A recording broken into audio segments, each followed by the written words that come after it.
Well, hello, everyone. Good day to you, and welcome to another episode of the Learning Curve podcast. I'm your host today, Albert Cheng, professor at the University of Arkansas, and co-hosting with me is Alisha Searcy again. Hey, Alisha. Oh, Albert, glad to be back again. We should make this a thing. Yeah, that's right. I know. Well, happy holidays to you too. It's been great so far. I'm looking forward to the rest of the year, and I hope everyone is safe and enjoying time with family and loved ones and all of that. So actually, I think this might lead right into my news story. I thought I'd pull just kind of a historical reference here. That I think it was Saturday, the 16th, was the 250th anniversary of the Boston Tea Party. Actually, I don't know if you've ever been to Boston and seen the reenactment.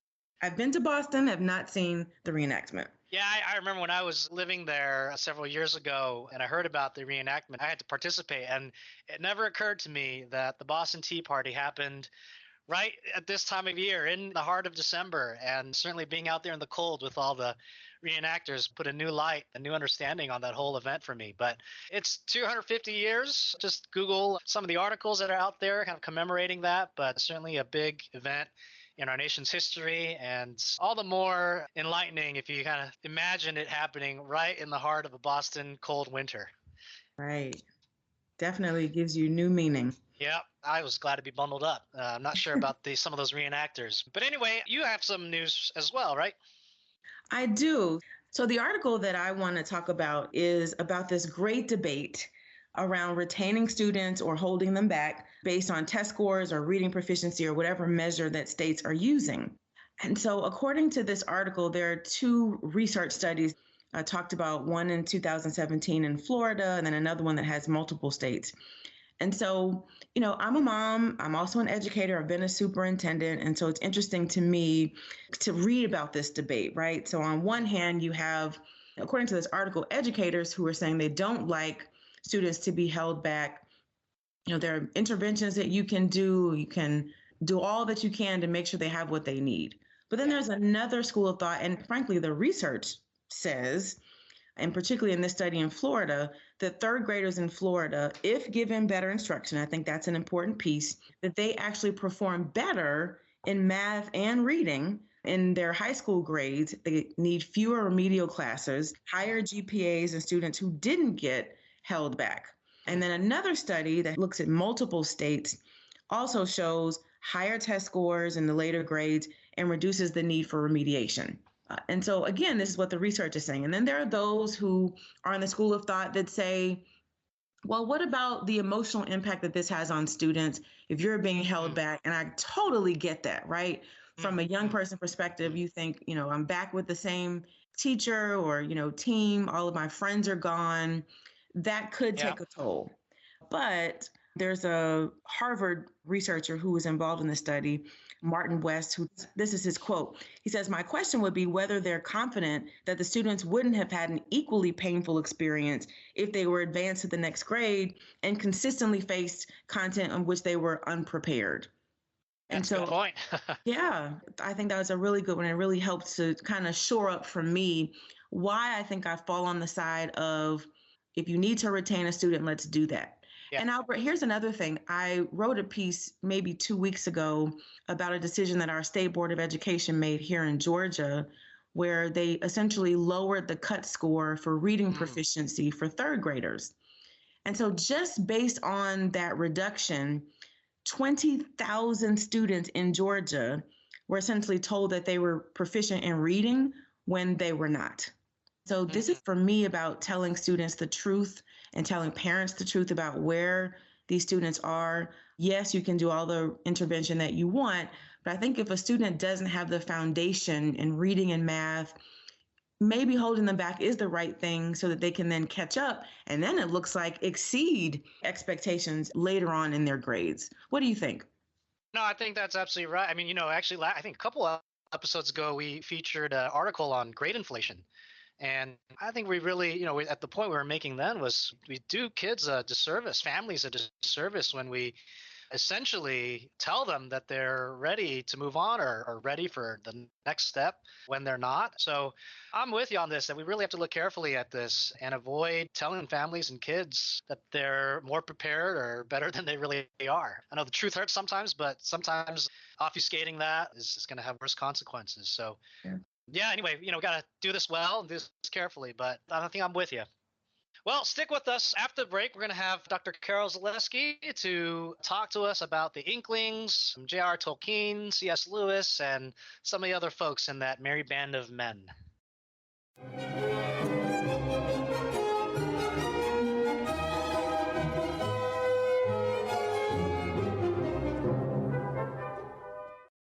Professor Carol Zaleski is professor of world religions at Smith College, where she teaches philosophy of religion, world religions, and Christian thought. Zaleski is the author of The Life of the World to Come from Oxford University Press, and is co-author with Philip Zaleski of The Fellowship, The Literary Lives of the Inklings, J.R.R. Tolkien, C.S. Lewis, Owen Barfield, and Charles Williams. Another book, Prayer, A History, and The Book of Heaven, all but from Oxford University Press, and The Book of Hell, forthcoming from Oxford University Press. She is a columnist and editor-at-large for Christian Century and has contributed articles and reviews to the New York Times, First Things, Parabola, the Journal of Religion, and the Journal of the History of Ideas. She earned her BA from Wesleyan University and her master's and PhD in the study of religion from Harvard University. Dr. Zaleski, welcome to the show. It's great to have you on. It's great to be here, Albert. Thank you. You're the co-author. Let's talk about The Fellowship, The Literary Lives of the Inklings. It's about a British literary circle, and I think most folks in the general public will know J.R.R. Tolkien and the creator of Lord of the Rings.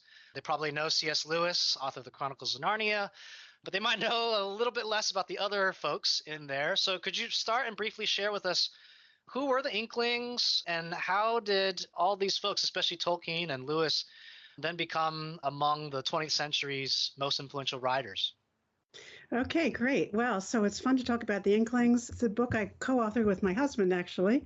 And at the center of the story of the Inklings is a kind of collaboration between friends, and the core friends that were involved in the Inklings, although friends of those friends are important too, are these two figures you just mentioned. C.S. Lewis, whom I think we can call the leading Christian writer of the 20th century. There might be other contenders for that crown, but I think that's arguable. And Tolkien, arguably the greatest writer of mythopoeic fantasy, I would say, of all time. So the two of them met in Oxford in 1926. By that time, Tolkien was the Rawlinson and Bosworth Professor of Anglo-Saxon, that is Old English. And Lewis was a fellow and tutor in English literature, also at Oxford at Magdalen College. And they discovered that they were kindred spirits. They had a shared love for old books generally, and especially for mythic stories, at first Norse mythology, and also for language study, at first Icelandic, but others too. But the other thing that they shared was a kind of a sense of vocation, a calling, to try to recover after a devastating world war, which they both served in and were wounded in, and wounded by anyway. The various forms of art and life which seemed to them to be in danger of vanishing. So they had this shared commitment. And they would talk about all manner of things, some of it just academic politics, but all their shared interests. And with a few other friends, they just began to meet for conversation and long walks in the countryside. And from that circle came the Inklings. They actually took the name from an earlier literary club, and they continued to meet for some 30 years. Twice a week, typically. They'd get together on Thursday evenings to read each other's works and offer commentary and criticism and encouragement. And then they would also meet in a pub on Tuesday mornings just for fun. Yeah. Yeah. So that's the Inklings. They didn't see themselves as a movement. They didn't have manifestos or placards, but they did really constitute something like a movement, if only because they did encourage each other to write the kind of books that they love to read, even though that meant bucking certain modernist trends. And I think if people like The Lord of the Rings, it's worth knowing that if it weren't for the Inklings, and especially Lewis's encouragement to Tolkien, we never would have seen The Lord of the Rings. It wouldn't have seen the light of day. Yeah. Would have been a great loss. Well, let's talk a little bit about, you were talking about the literary tradition, really kind of referencing that, the British literary tradition that they were trying to revive and preserve. And that encompasses a wide variety of legends, fairy tales, dramas, poetry, fiction. And as you know, it draws upon many classic works, the Bible, Beowulf, Chaucer, King Arthur, his legends, Shakespeare, Milton, Coleridge. We could go on and on, but could you talk about some of the overarching themes found in British literature and how they particularly shaped and inspired the writings of Tolkien and Lewis when they were writing? Yeah, actually, it's a complicated and really interesting question. To start with Lewis, Lewis was just really famous for his erudition, for his powers as a reader. I think it would be hard to list all the influences on him and all that he was trying to preserve of the British literary tradition, because he basically lived inside the whole, not just British, but the whole Western canon. He was really at home with all eras. So I wouldn't associate him or the Inklings as a group exclusively with fantasy. However, there is something special within the British literary tradition, a special preoccupation with fantasy. One way to describe that is the word fairy, F-A-E-R-I-E, that has a kind of double meaning. There's all sorts of legends about fairies and elves and goblins, and ghosts and trolls populating the British Isles and British folklore. So there's fairy in that sense, fairy lands.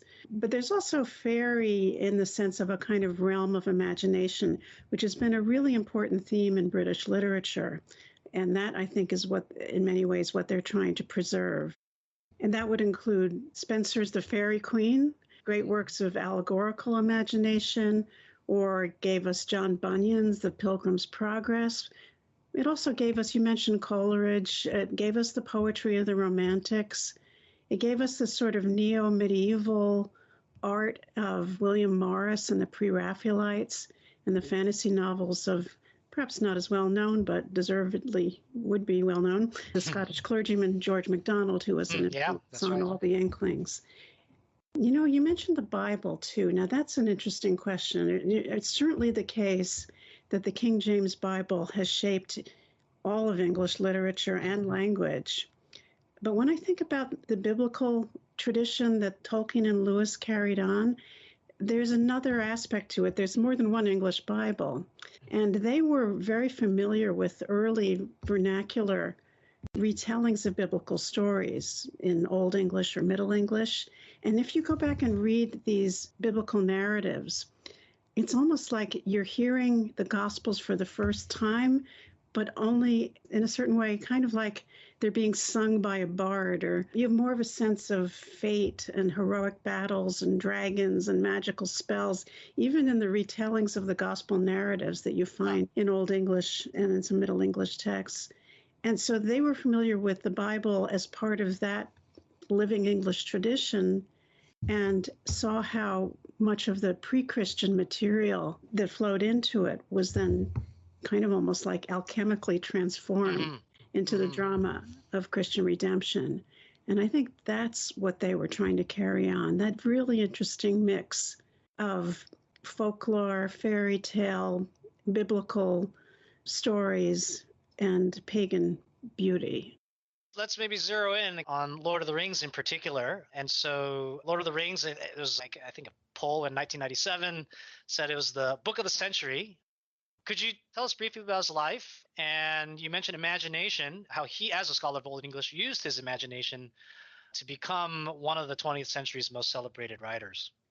Yeah, well, this is interesting. This poll, the 1997 poll, did reflect the immense popularity of The Lord of the Rings, but it was also greeted with horror by some, let's say, highbrow literary critics.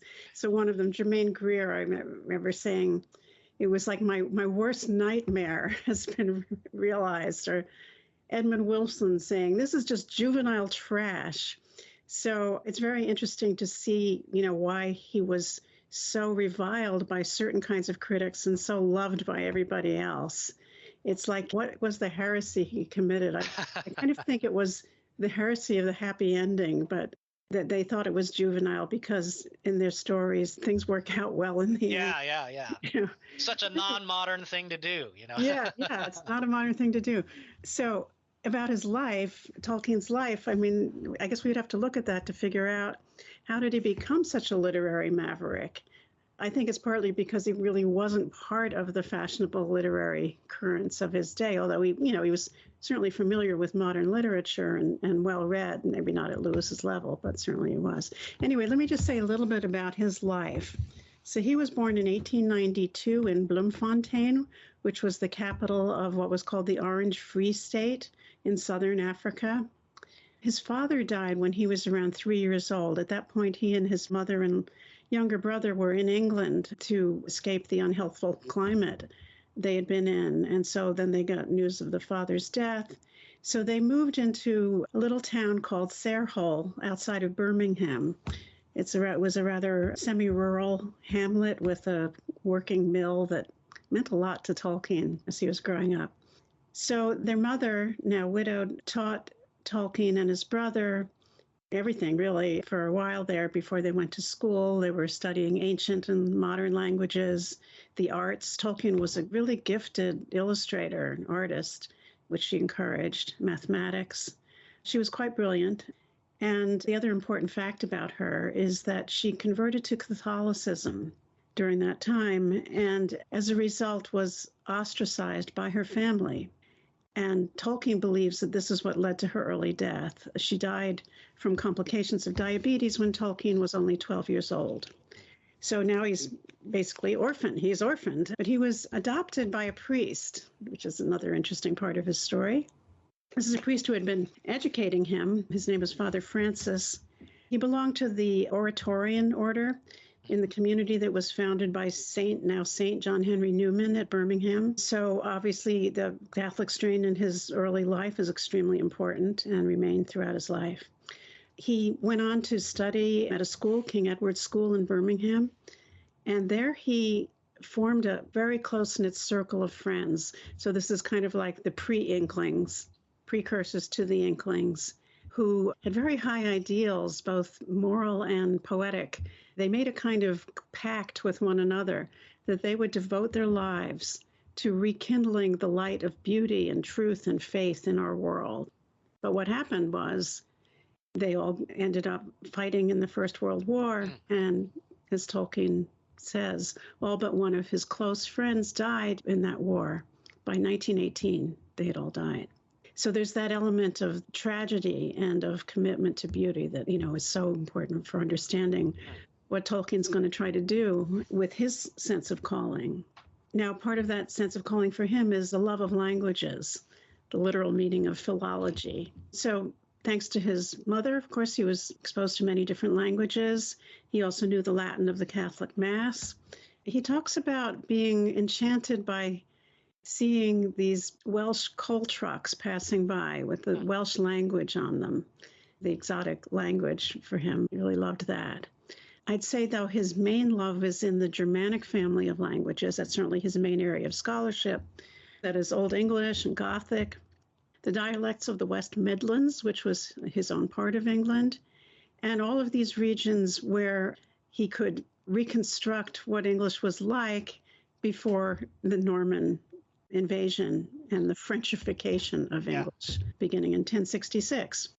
All of that figures in the kind of literature he would produce.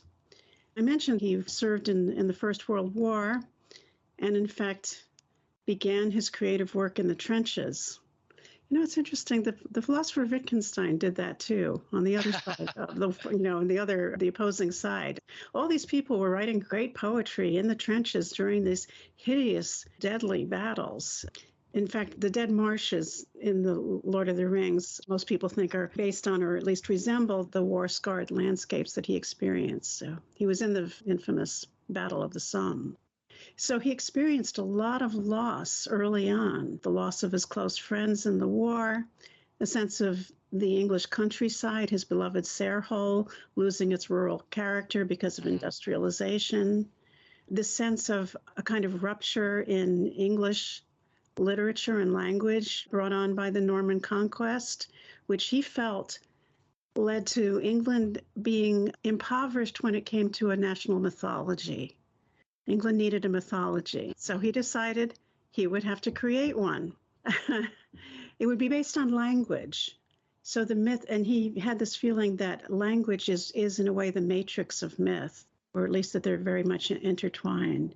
So he was hoping for something that he could create single-handedly, quite an ambition, something like the Finnish Kalevala, which, brings together all kinds of mythic strands, but unites them in a narrative.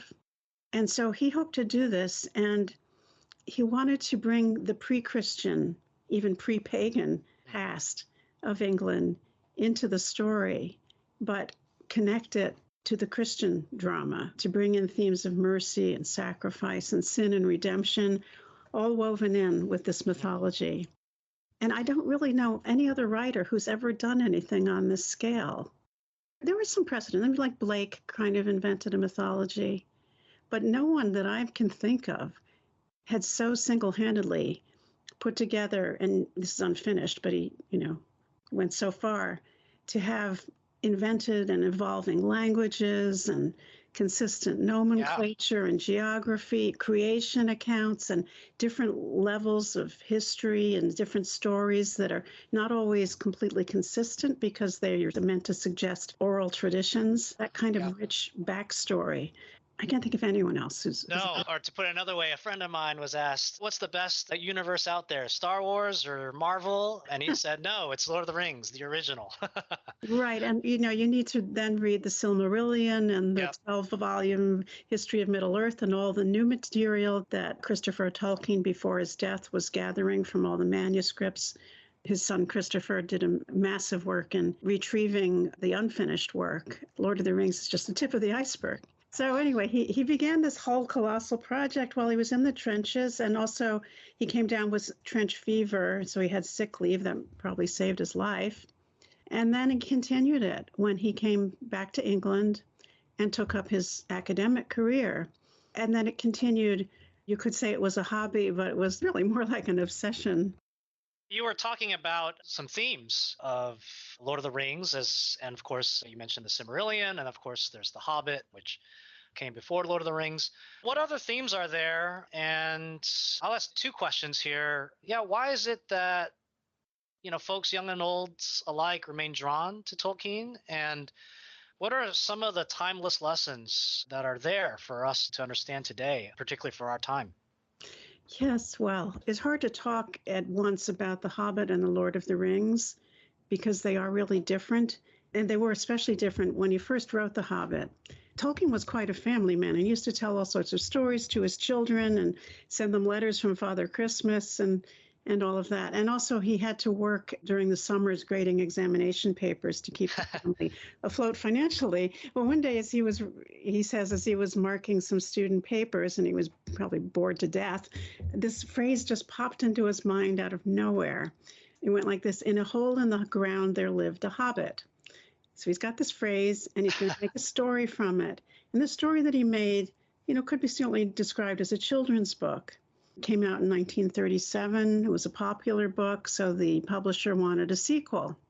Well, it took him 12 years to write the sequel. And all that time, he was developing the mythology, the languages, the backstories, all of that. Not even backstories. He was, creating this corpus of legends. That was where his heart was. So what finally emerged from this 12-year process with all sorts of false starts was what used to be called the New Hobbit. What was going to be the New Hobbit turned into a very different sort of story, which I would not call a children's book. And it began to be sort of infused with, and it began to figure characters from the mythology that weren't all present in The Hobbit, or certainly were very different in the way they appear in The Hobbit. Like the wizards, you can have a wizard in The Hobbit. It sort of fits our popular idea of what a wizard is like. But once you get to The Lord of the Rings, you begin to realize that these wizards are a whole different order of beings, that they have this extreme longevity. Or the elves, who also have extreme longevity. They're immortal as long as the world lasts. So they survived these epic wars from the distant past, and they're lingering in Middle-earth, and they're aware that their glory is fading. And then you have these orcs and Uruk-hai and the Ents, the tree shepherds, all of these characters that are coming in from the mythology. But beyond that, it gets to be a darker tale. And it's interesting that I think a lot of the appeal of The Lord of the Rings, what makes it resonate more deeply than The Hobbit, is the element in it of loss and defeat, but of also a final redemption. It's on a much deeper level. And you can see that in the way the ring changed. At first you thought, the ring was kind of a harmless magical device.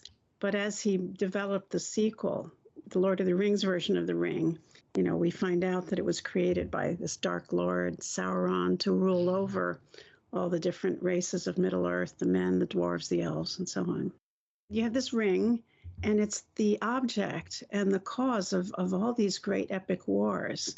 It has in it the power of this Dark Lord, who himself is like a lieutenant of the original sort of satanic figure in Tolkien's creation myth. Anyway, he's created this ring. His power is vested in it. He's been partially defeated, but the ring is trying to get back to him. And if it succeeds, he will recover his power and use it to dominate and to destroy, including the Shire itself, once he finds out that there is such a thing as the Shire. Because the funny thing is, it seems to be just by chance, the ring falls into the hands of this minor figure, this hobbit, Bilbo Baggins. Up until now, the Dark Lord doesn't know or doesn't care about these funny little people. But now that it's in the hands of a hobbit, the Dark Lord becomes aware of the hobbit and the Shire. And so now this whole realm of these simple, ordinary, Serho-like Shire folk are in danger of becoming extinct. Everything that's good and worth saving is on the verge of extinction at this point. So the ring has to be destroyed. The interesting thing that I think Tolkien brings out here is that the defeat of Sauron can't be accomplished by the strongest races of Middle-earth, the men, the elves. So the quest to destroy the ring falls to these simple Shire folk. So to the hobbit Frodo, to his friends, Sam, Merry, and Pippin, who form a fellowship together with representative figures, loyal representatives of the races of elves and dwarves and men. Together they form this multi-race fellowship, but without these humble and ordinary hobbits, they wouldn't have succeeded. And it's partly because this is the one way you can outwit a power like Sauron, who knows only about the calculus of self-interest, of power, denomination. He only understands those things. But this fellowship, with its simple hobbits at the core, has a kind of resilience and also willingness to sacrifice their self-interest that Sauron just couldn't even think of. And that's how they're ultimately able to defeat him. So I think one reason that the tale is so enduring is that you have this group of ordinary hobbits that we can identify with. These are the kind of heroes we can identify with. And we can love them for their ordinariness. And also it brings a certain humor in, when they're singing Sing Ho for the Bath and things like that. These moments, because you go through this terrible long slog and there's so much misery, like going through the trenches. But then there are these moments of respite and refreshment that the hobbits can really appreciate and that we can identify with. So there's that. I think also it's basically it's a great story. Tolkien had a certain theory about what great stories are like, which we don't really have time to go into. Yeah. But anyway. It looks like he executed on that. Yeah. It had deep roots in the British literary tradition, in human oral traditions and storytelling traditions generally. But at the same time, it was very new. No one had ever done anything quite like it. Lewis, when he reviewed it, I forget for what periodical, he said it was like lightning from a clear sky, just completely unexpected. So it's this amazing combination of very traditional, rooted in the past, conservative in a way, but also totally surprising and novel, and giving rise to then all the imitations that would follow. Yeah, Alisha. Thanks for being here. This is quite fascinating. So I want to switch gears for a moment and talk about C.S. Lewis, who was a British writer, an Anglican lay theologian, and author of the Chronicles of Narnia. So could you talk about Lewis's life, his faith journey, and how his experiences fighting in World War I powerfully shaped the moral message of his work? C.S. Lewis. So he was born in 1898 to an Anglo-Irish Protestant family in Belfast. Like Tolkien, he lost a parent when he was young. Like Tolkien, he fought in the terrible First World War in the trenches. He was wounded. I mean, this was supposed to be the war to end all wars, right? He saw friends killed or maimed. And then he lived to, like Tolkien, lived to witness the Second World War after the war to end all wars. So like Tolkien, you could think of him as a war writer. Like Tolkien also, he believed that the world we live in, both the natural environment and the culture, was under siege by forces like of Sauron, you might say. Well, maybe that's over-dramatizing it, but certainly forces of technocracy, materialism, certain kinds of dehumanizing modernization. They weren't trying to turn the clock back, but they did have a sense of the culture being at risk and needing to be renewed through connection to things that used to be valued in the past. So, as I mentioned, Lewis lost his mother when he was young, and his father continued to live, but they got on badly. He had a wretched experience of boarding school. First principal of the school he went to actually ended up in an insane asylum. He went up to Oxford as an undergraduate, which should have been really exhilarating, but his studies were interrupted by the war. So he spent his 19th birthday on the front line at the notorious Battle of the Somme, again, like Tolkien. He was wounded by friendly fire, actually, and 2 companions were killed by the same British shells. Wow. Which was terrible. He made friends with another cadet who had been stationed along with him at Keble College in Oxford. The colleges of Oxford were turned into barracks, basically, during this period. Anyway, they made a pact with each other to take care of their one parent. They each had one parent if one of them died. And Patty died in the war. So Lewis inherited Patty's mother, Mrs. Moore, and lived with her from 1918 until she was hospitalized with dementia in the 1940s. So he had a very unusual household life in which he was really caring for her a lot, doing a lot of the household chores and so on. During the Second World War, he and Mrs. Moore opened their home to children being evacuated from London. So just like in the Narnia tales, children sent away from London, in this case to the suburbs of Oxford, and he had some that lived with them. He also served in the Home Guard during the Second World War. After the death of Mrs. Moore, Lewis eventually married a writer named Joy Davidman and was very influenced by her. And in the end of her life, they did some collaborative writing together, and then he wrote a very searing memoir of his experience of her death. But just to describe Lewis, wow. I mean, he was a genius too, and in a lot of different areas.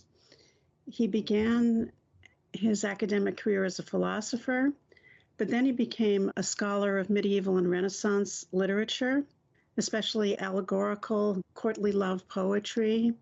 He was a defender of Milton's Paradise Lost at a time when the critical establishment was kind of rejecting it.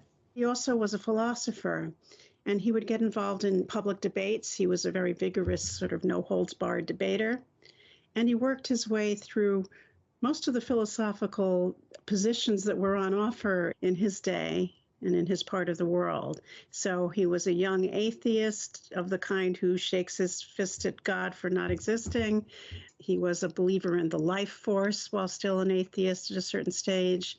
He was an idealist, philosophy that was just on the wane in Oxford, and eventually a sort of generic theist, that is someone who believes in God, but not in terms of any sort of church doctrine. All that time, even as an atheist, he loved the picture of the world that he was finding in medieval literature, most of it, of course, is Christian. But he thought that he couldn't engage with that world because of modern science somehow vetoed it.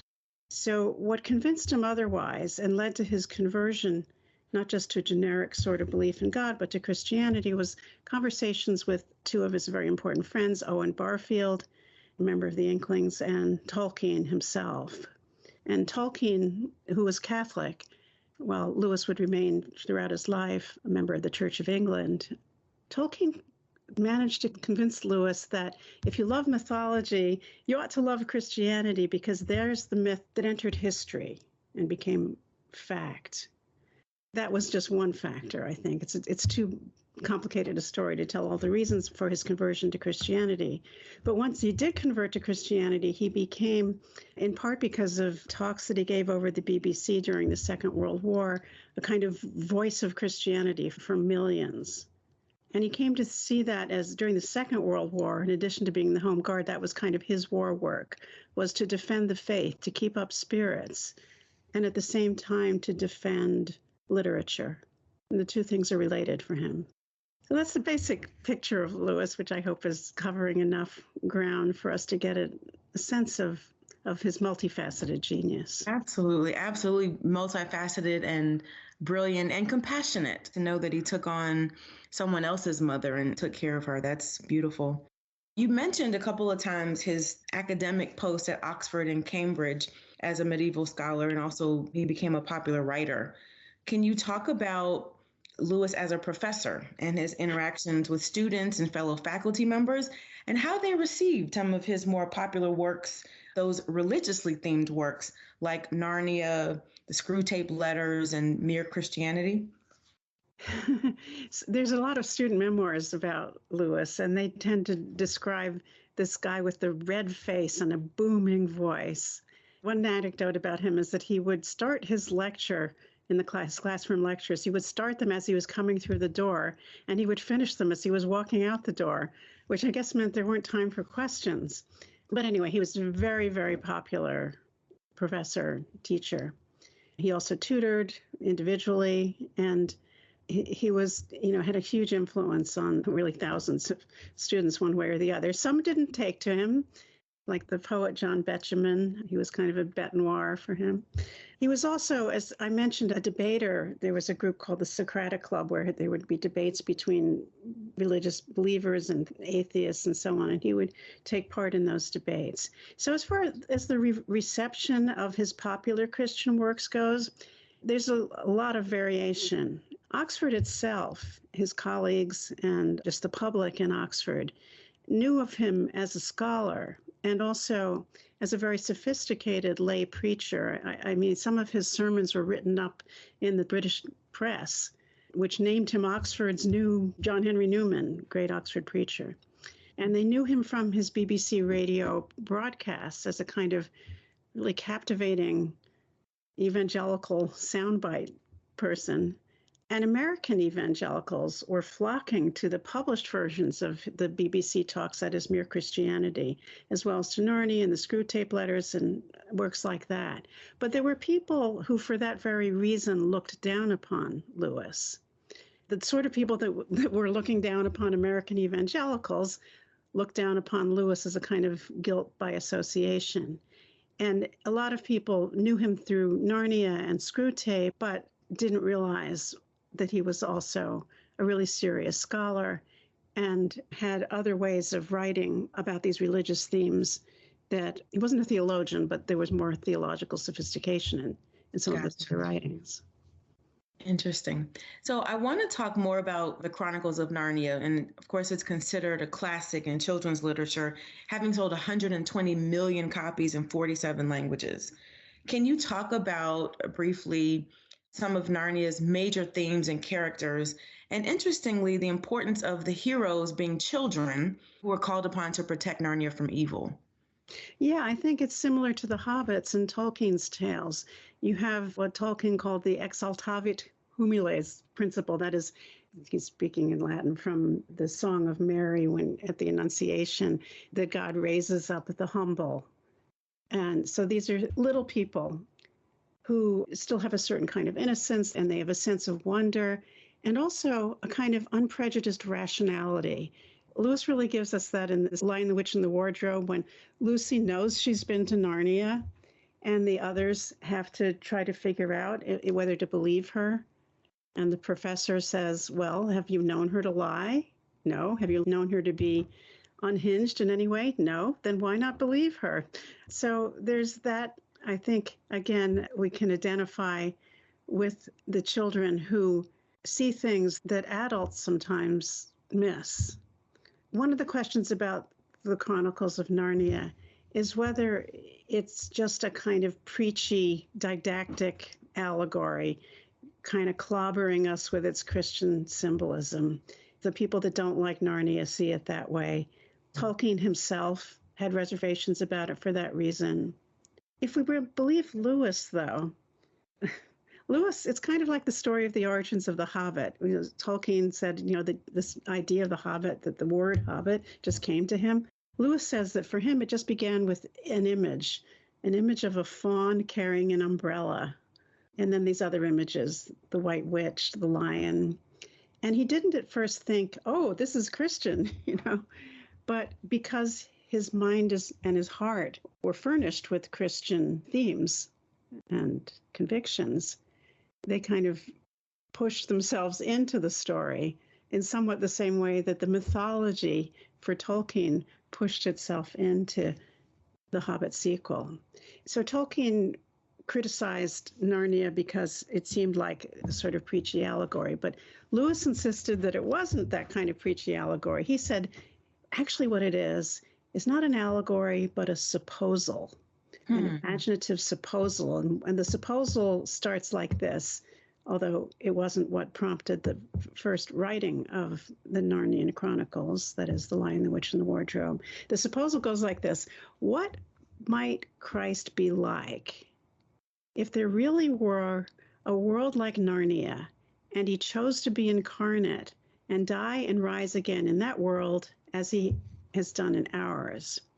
So a world, in other words, that has talking beasts. The fawn and other creatures are talking beasts, which is something that Tolkien pointed out too, is a thing we have a kind of nostalgia for, a great desire to be able to communicate with animals. So we love to hear stories in which the animals can speak. So if you have a world made up of these talking beasts and you want a kind of Christ-like story, then it would make sense for the incarnation to take the form of this magnificent lion.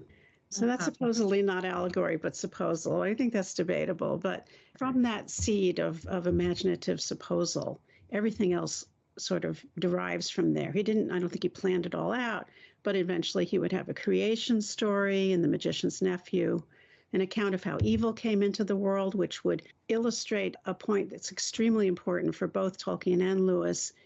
They both shared the belief that everything that exists is good. The creation is good. So evil is only a privation or a distortion, or Lewis would call it a bending of that original goodness. So there's no absolute evil in the world. So he would give us a creation story in The Magician's Nephew, and he would do this in other works as well, that would give us a sense of how evil came into the world without positing some absolute evil force opposed to God. And then throughout all the Narnian books, you'd have stories of sin and redemption and spiritual adventures, and an account of end times in The Last Battle, with the Last Judgment. So these are all themes that he developed in a lot of different ways. And I think if I were trying to help someone appreciate Lewis who is turned off by the Narnian Chronicles, I would recommend reading his space trilogy, Out of the Silent Planet, Paralandra, and That Hideous Strength, where you have a lot of the same themes at a more grown-up level. Gotcha. So you mentioned his use of animals. So I would love to ask you about Aslan, who's a major character in the Chronicles of Narnia. And unlike any other character in this series, he appears in all 7 Chronicles and is depicted as this talking lion and described as the king of beasts, the son of the emperor over the sea, and the king above all high kings in Narnia. So can you talk about Aslan, his symbolism, as well as Lewis's role as a Christian apologist in a sweepingly secular age? And you talked about that a little bit earlier. Yeah. So obviously Aslan is a Christ figure. And you have basically the crucifixion and resurrection, spoiler alert, in the Lion, the Witch, and the Wardrobe. I think what makes that work effectively as a kind of retelling of the gospel, yet also be universal in appeal so that people that don't want to be preached to about Christianity can still love it, is how he depicts the talking beasts and the children responding to Aslan. In some ways, that's the best way to try to give a literary portrait of Christ, is in the eyes of those who respond to him. So, it's like Jesus is saying, who do you say that I am? And people are responding to that question because there's a mystery at the center of a Christ figure, which isn't going to be able to be fully revealed in any story, but the response of people to that Christ figure, in this case, Aslan, is going to reveal as much as one needs to know, in a sense, about the whole symbolism and doctrine that's being conveyed there. Yes, he's a talking lion. He also sings in the creation narrative, and this is something you find in Tolkien's creation myth as well, that you have the creator sings the universe into existence. Wow. I think that's an interesting, because it's the idea of, in the beginning was the word, creation happens through the word of God, just saying, let there be light, But depicting that as singing is a wonderful idea. I like that. So finally, J.K. Rowling, author of Harry Potter, who has sold more than 600 million copies worldwide, making them the best-selling book series in history, commented that as a child she enjoyed reading C.S. Lewis and was also influenced by J.R.R. Tolkien. We're living in an era of great cultural divisiveness, sadly. And so would you talk about the Inklings' wider spiritual, moral, and literary legacy across our modern world? Wow, yes. Go, right? Thank you for that. Thank you for that question, Alisha. Yeah, I think they speak to and reveal to us, if we haven't been noticing it, that there's a great hunger for transcendence, for hope, especially hope in situations where there's a lot of defeat and cultural decline. I mean, that is so much the theme of Tolkien's work. Actually, he was once asked what the main theme was, and he said it was death, death and immortality. But really, I think it's about hope in the face of defeat and cultural decline. And we have a real hunger for that.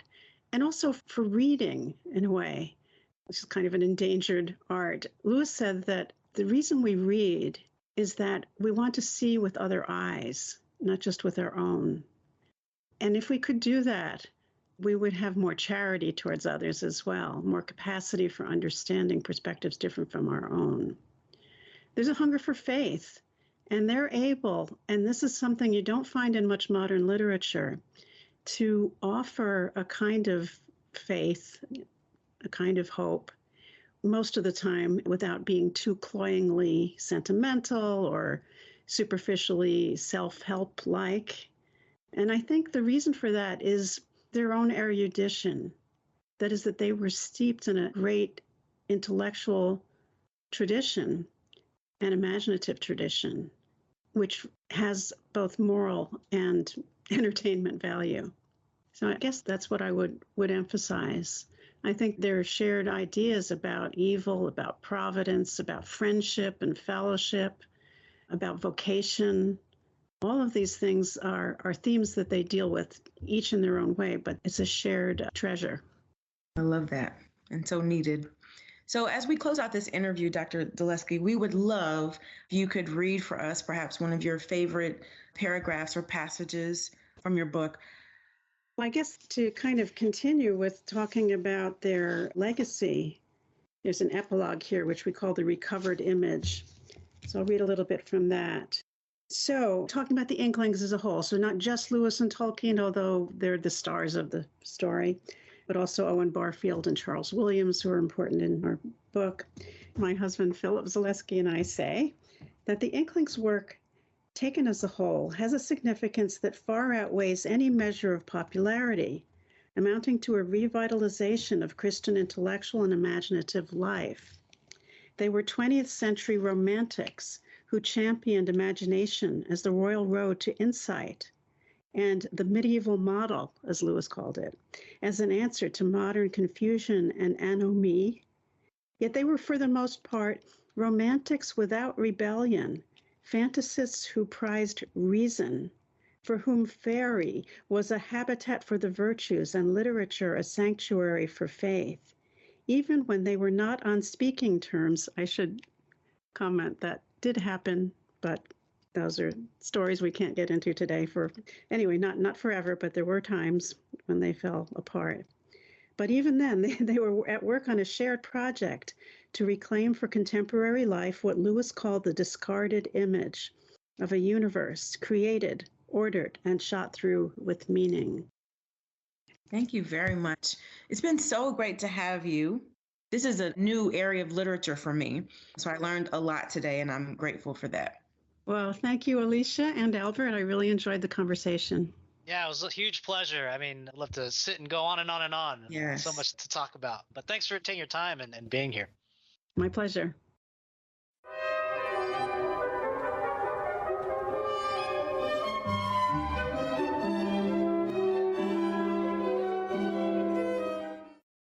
So now move into the tweet of the week. This one comes from U.S. News Education.